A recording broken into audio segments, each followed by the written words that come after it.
नमस्कार दोस्तों, स्वागत है झारखंड की फटाफट ताज़ा बड़ी खबरों में। पहली बड़ी खबर, इस दिन जारी होगा झारखंड जैक 10वीं और 12वीं का रिजल्ट। जैक 10वीं और 12वीं के रिजल्ट को लेकर बड़ी खबर सामने है। झारखंड में जैक 10वीं और 12वीं साइंस का रिजल्ट एक साथ जारी होगा, जबकि इंटर, कॉमर्स व आर्ट्स के छात्रों को थोड़ा इंतज़ार करना होगा। मीडिया में आ रही खबरों को माने तो उसके अनुसार झारखंड एकेडमिक काउंसिल मई के अंत या फिर जून के प्रथम सप्ताह में 10वीं और 12वीं साइंस का रिजल्ट जारी कर देगा। इसके बाद आर्ट्स और वाणिज्य के परीक्षार्थियों का रिजल्ट जारी होगा। हालांकि रिजल्ट को लेकर अभी तक कोई आधिकारिक सूचना नहीं मिली है। एग्जाम के बाद 21 अप्रैल से मैट्रिक और 23 अप्रैल से इंटर के कॉपियों की जांच जारी है। इसे लेकर आयोग ने पहले ही दिशा निर्देश जारी कर दिया है।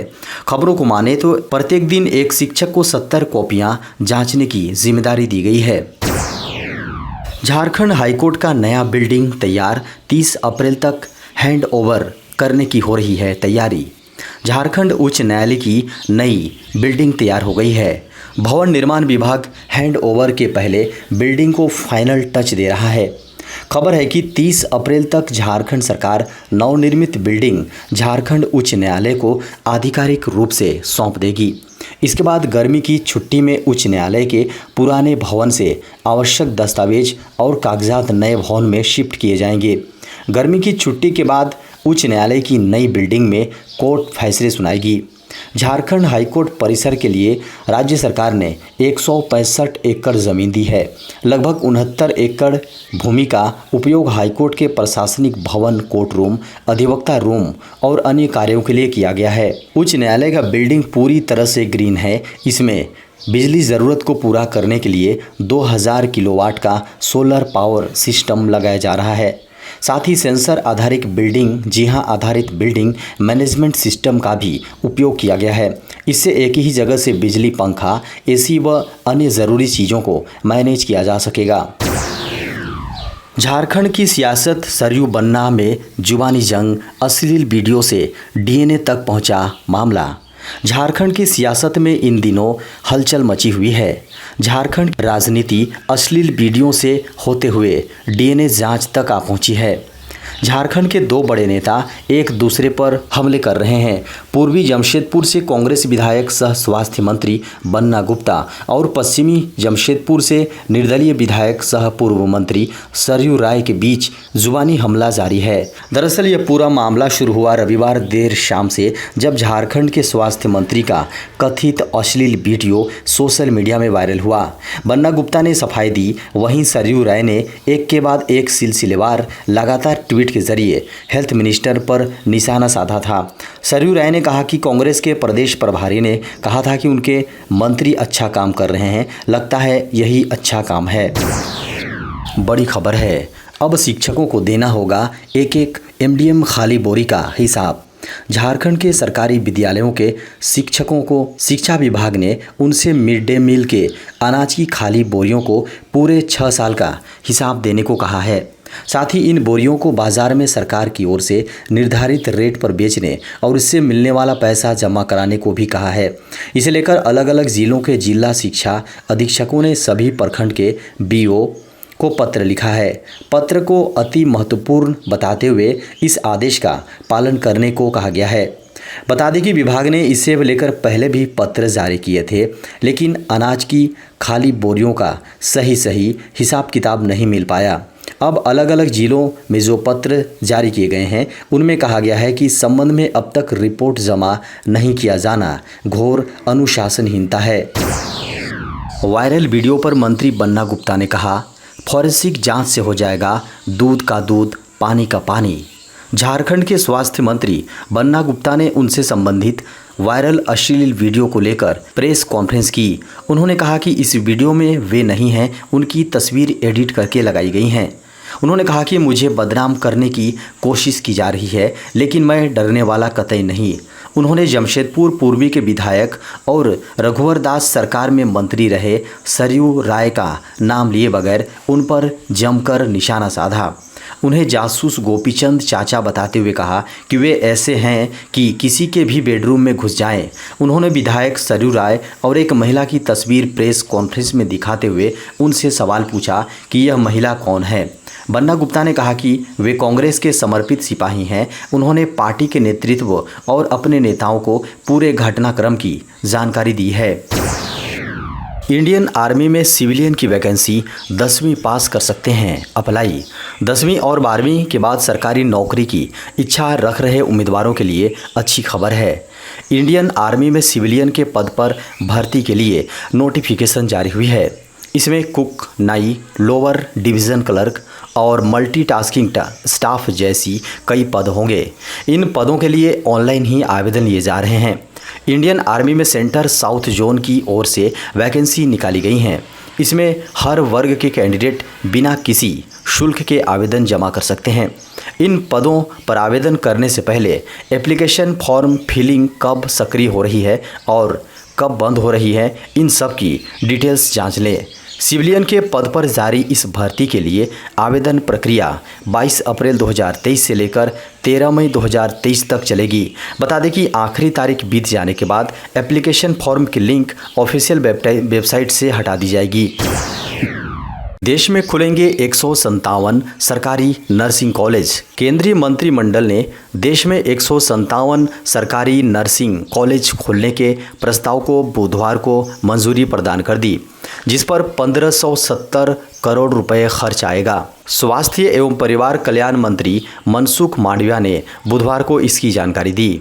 मांडविया ने बताया कि प्रधानमंत्री नरेंद्र मोदी की अध्यक्षता में हुई आर्थिक मामलों पर मंत्रिमंडल समिति यानी CCEA की बैठक में इस आशय के प्रस्ताव को सहमति दी गई है। उन्होंने कहा कि इसके तहत देश में 157 सरकारी नर्सिंग कॉलेज खोले जाएंगे और इन्हें अगले 24 महीने में पूरा करके राष्ट्र को समर्पित किया जाएगा। स्वास्थ्य मंत्री ने बताया कि इसके लिए 1570 करोड़ रुपए मंजूर किए गए हैं। झारखंड में किसानों की बढ़ेगी आय, पूरे झारखंड में लगाए जाएंगे 5 करोड़ पौधे। बिरसा हरित ग्राम योजना का मूल उद्देश्य किसानों की आय को बढ़ाना है। जी हां, बात कर रहे हैं झारखंड में संचालित बिरसा हरित ग्राम योजना की। झारखंड की ग्रामीण अर्थव्यवस्था को मजबूत करना है। विशेषज्ञों के अनुसार इस योजना का लाभ लेकर ग्रामीण 3 साल बाद 50,000 रुपये तक की कमाई कर सकते हैं। इस योजना के तहत पेड़ लगाने के लिए सभी को प्रोत्साहित किया जाएगा और झारखंड के 5 लाख परिवारों को प्रति परिवार 100 पौधे दिए जाएंगे। इस तरह से पूरे झारखंड में लगभग 5 करोड़ पौधे लगाए जाएंगे। बता दें कि इस योजना के तहत प्रत्येक जिले में 1400 एकड़ खाली ज़मीन चिन्हित की गई हैं और आम की बागवानी उसमें की जा रही है। गौरतलब है कि झारखंड एक ऐसा राज्य है जहां पर बागवानी की अपार संभावनाएं हैं, लेकिन यहां पर उसके अनुरूप कार्य नहीं हुआ है। इसे देखते हुए राज्य सरकार द्वारा बिरसा हरित ग्राम योजना शुरू की गई है। इस योजना के तहत झारखंड की 2 लाख एकड़ खाली पड़ी ज़मीन पर आम, अमरूद के अलावा मिश्रित फलों की खेती करने का लक्ष्य रखा गया है। इस लिहाज से झारखंड के हर जिले में लगभग 1400 एकड़ ज़मीन में फलों की खेती की जाएगी। इसमें नींबू का पेड़ भी शामिल है। देश में 1 मई से मिलेगा अनचाही कॉल्स से छुटकारा। अनावश्यक रूप से आने वाले कॉल्स से छुटकारा देने के लिए सरकार ने कमर कस ली है। अब आने वाली 1 मई से अनचाही कॉल्स से छुटकारा मिल सकता है। दूरसंचार विभाग इसके लिए आर्टिफिशियल इंटेलिजेंस की मदद लेगा। अब विभाग आर्टिफिशियल इंटेलिजेंस के जरिए स्पैम कॉल से निजात दिलाएगा। इसके तहत कई कंपनियों के साथ ट्रायल पूरा हो गया है। खबरों को माने तो अब 1 मई से अनचाही कॉल से राहत मिलेगी। इसके साथ ही फ्रॉड लिंक वाले मैसेज से भी छुटकारा मिलेगा। अब विभाग द्वारा आर्टिफिशियल इंटेलिजेंस की मदद से स्पैम कॉल पर लगाम लगाने की तैयारी चल रही है। कहा गया है कि अनचाही कॉल से छुटकारा दिलाने के लिए ट्राई ने AI से लैस फिल्टर लगाने के निर्देश दिए हैं। अब टेलीकॉम कंपनियां AI का इस्तेमाल करेंगी। इस समय स्पैम फिल्टर का ट्रायल अंतिम चरण में चल रहा है। वहीं इसके लिए वोडाफोन आइडिया का तानला प्लेटफॉर्म के साथ करार हुआ है। बता दें कि अनचाही कॉल से निजात दिलाने के लिए जियो ने भी तैयारी कर ली है। व्हाट्सएप पर आया एक नया अपडेट। अब यूजर्स एक साथ 4 फ़ोन पर अपना अकाउंट कर सकेंगे इस्तेमाल। व्हाट्सएप का एक ऐसा फीचर था जिसका हर किसी को था इंतज़ार। वो फीचर है मल्टीपल डिवाइस सपोर्ट की या फिर कंपेनियन मोड की, जिसके द्वारा आप अपने व्हाट्सएप को एक से अधिक फ़ोन में यूज कर सकते हैं। अभी की बात करें तो अभी आप अपने व्हाट्सएप को सिर्फ किसी एक फ़ोन और पीसी पर लॉगिन कर सकते हैं, लेकिन अब आप व्हाट्सएप वेब के ज़रिए अलग अलग फ़ोन में भी एक्सेस कर सकते हैं। व्हाट्सएप पर एक नया अपडेट आया है और वो अपडेट को हर कोई लंबे समय से इंतज़ार कर रहा था। मार्क ने बताया कि अब आप अपने व्हाट्सएप अकाउंट को 4 अन्य फ़ोन पर लॉगिन कर सकते हैं। हालांकि इससे पहले ऐसा नहीं था, लेकिन अब कंपनी ने इस फीचर को लागू कर दिया है। अब एक सप्ताह के बाद यूजर्स के पास यह फीचर पहुंच जाएगा। बता दें कि यह फीचर कुछ दिन पहले ही व्हाट्सएप बीटा यूजर्स के लिए लागू किया गया है। इस बात की जानकारी मेटा के सीईओ मार्क ज़करबर्ग ने इंस्टाग्राम और व्हाट्सएप दोनों पर दी है। इस फीचर्स की जानकारी ट्विटर पर देते हुए लिखा, अब आप एक ही व्हाट्सएप अकाउंट को कई फ़ोन पर इस्तेमाल कर सकते हैं। देश में आधार से सत्यापन मार्च में बढ़कर 2.31 अरब पहुंचा। बुधवार को जारी एक आधिकारिक बयान के अनुसार फरवरी की तुलना में मार्च में आधार के जरिए सत्यापन के मामले बढ़े। फरवरी में 2.26 अरब सत्यापन आधार के जरिए अंजाम दिए गए थे। खबरों को माने तो सत्यापन के लिए ज़्यादातर लोगों ने बायोमेट्रिक पहचान की पुष्टि का तरीका आजमाया, जबकि ओटीपी और जनांकीकी सत्यापन भी पुष्टि का जरिया रहा।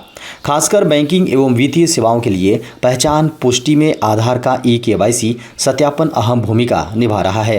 अकेले मार्च में ही 31.18 करोड़ से अधिक ई-केवाईसी सत्यापन हुए, जो फरवरी की तुलना में 16.3% अधिक है। विशिष्ट पहचान संख्या आधार के जरिए मार्च 2023 में लगभग 2.31 अरब सत्यापन किए गए। यह देश में डिजिटल अर्थव्यवस्था की प्रगति और आधार के बढ़ते इस्तेमाल को दर्शाता है।